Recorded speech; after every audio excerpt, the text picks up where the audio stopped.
92.7 FM.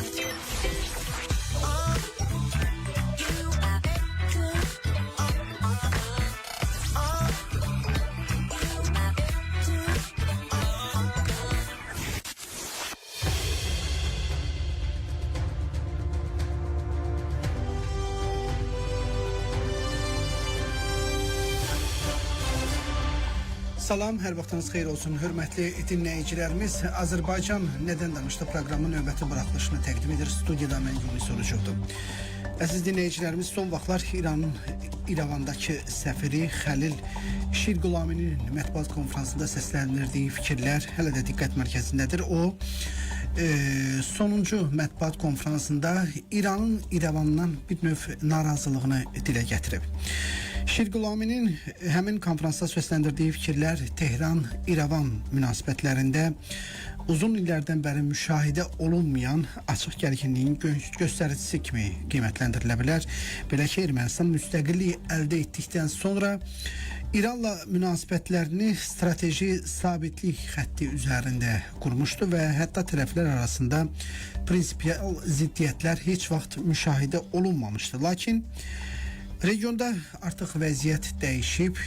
İran bir növ son vaxtlar və bir neçə ay bundan öncə də İsrailin hücumundan sonra bir çox təhdidlərlə üzləşir. Artıq Amerika Birləşmiş Ştatları İran ətrafında və İranla bağlı gərginliyin aradan qaldırılması ilə bağlı bir sıra addımlar atır və bu müstəvidə Ermənistanın İranın başının altına qoyduğu təhlükəsizlik yastığı artıq öz əhəmiyyətini itirib.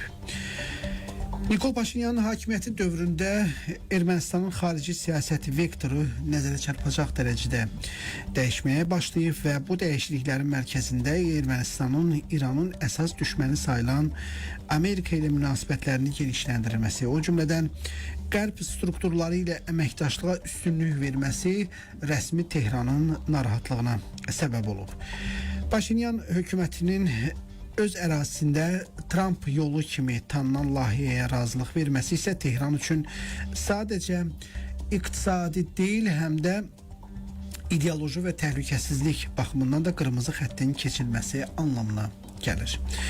Səfirin dili əsasən diplomatiyadan açıq xəbərdarlığa keçidə əsaslanmağa imkan verir və Xəlil Şirqulaminin Ermənistan getdikcə İrana qarşı düşmən mövqedə olan qüvvələrin fəaliyyət mərkəzinə çevrilir ifadəsi diplomatik leksikondan çox siyasi ultimatum xarakteri daşıyır. Aydındır ki, bu cür açıqlama səfirin şəxsi mövqeyi ilə deyil və İran Xarici İşlər Nazirliyinin birbaşa təlimatı əsasında səsləndirilib. Tehran açıq şəkildə mesaj verir ki, Ermənistanın qərbə üst tutması onun üçün heç də yaxşı olmayan mənzərənin yaranmasını gətirib çıxaracaq və bu Tehran üçün qəbul olunmazdır.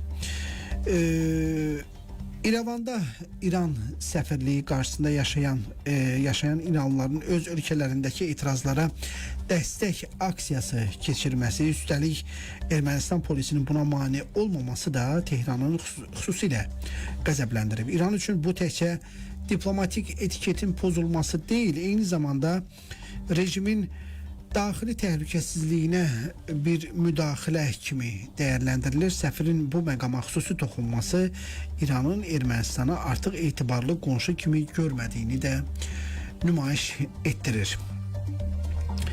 Səfirin ən çətin məqamlardan məhz Tehran həmişə İrəvanın yanında olub, ona yardım əlini uzadıb cümləsi də diplomatik təşəkkürdən çox siyasi ittiham kimi qiymətləndirilməlidir.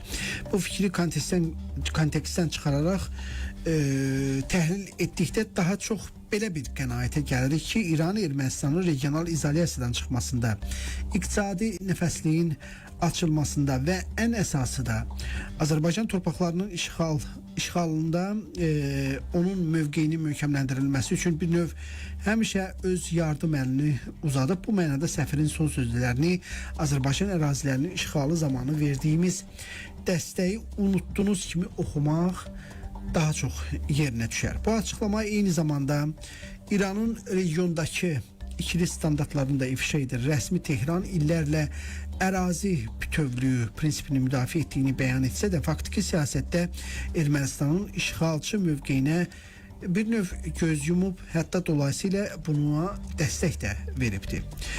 Nikol Paşinyan regionun və dünyanın dəyişən siyasi reallıqlarını düzgün oxumağa çalışır və bu kontekstdə rəsmi İrəvanın Tehrana dəstəyini bir növ azaltması və yaxud da arxa plana keçirməsi başa düşüləndir. Nikol Paşinyan İranda gec və ya tez rejim dəyişikliyinin qaçılmaz olduğunu anlayıb və yaxud da anlayır və bu səbəbdən uzun müddətli perspektivdə öz ölkəsinin gələcəyini sanksiyalar altında boğulan, beynəlxalq sistemdən təcrid olunan Tehranla deyil, qlobal güc mərkəzi olan Amerika ilə bağlamağa üstünlük verir. Bu seçim Ermənistan üçün bəlkə də risklidir, lakin Paşinyan üçün alternativ yol qalmayıbdır.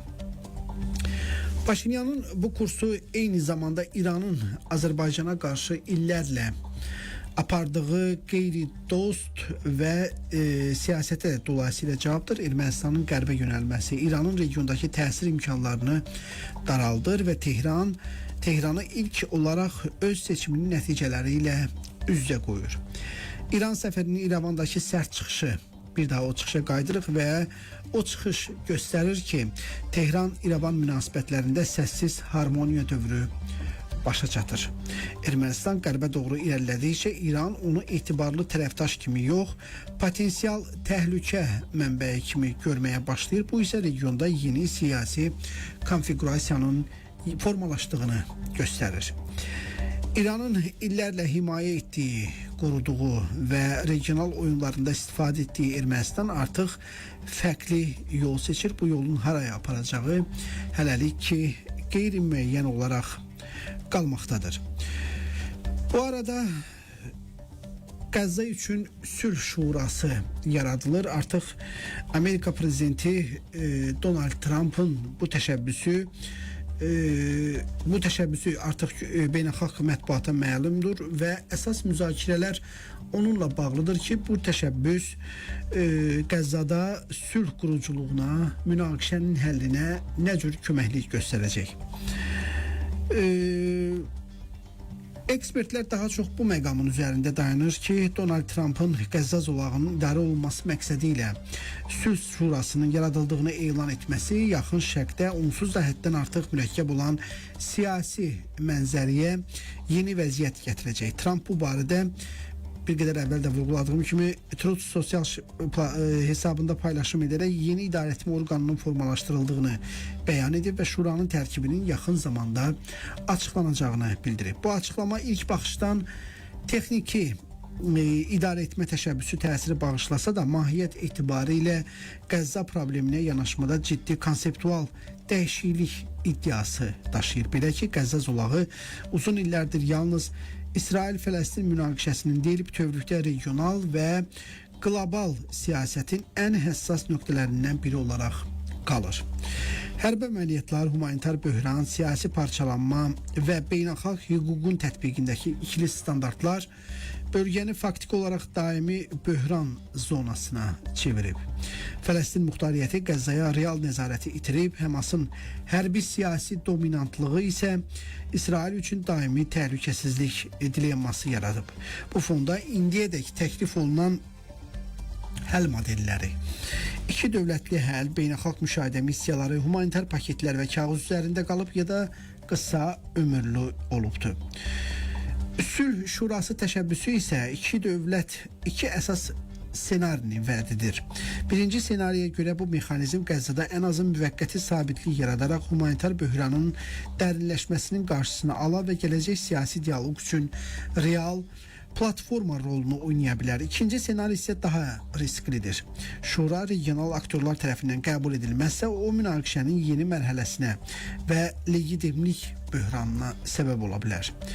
Trump'ın təşəbbüsü isə ya illərlə davam edən çıxılmazlığı alternativ idarəetmə modeli kimi təqdim edəcək, ya da bölgədə onsuz da kövrək olan siyasi tarazlığı daha da sarsıdacaq. Əziz dinləyicilərimiz, bizim çatdıracaqlarımız bu qədər idi. Biz bir də bazar ertəsi görüşəcəyik. Ona qədər özünüzə yaxşı baxın, sağ olun. Qarabağın səsi 102.7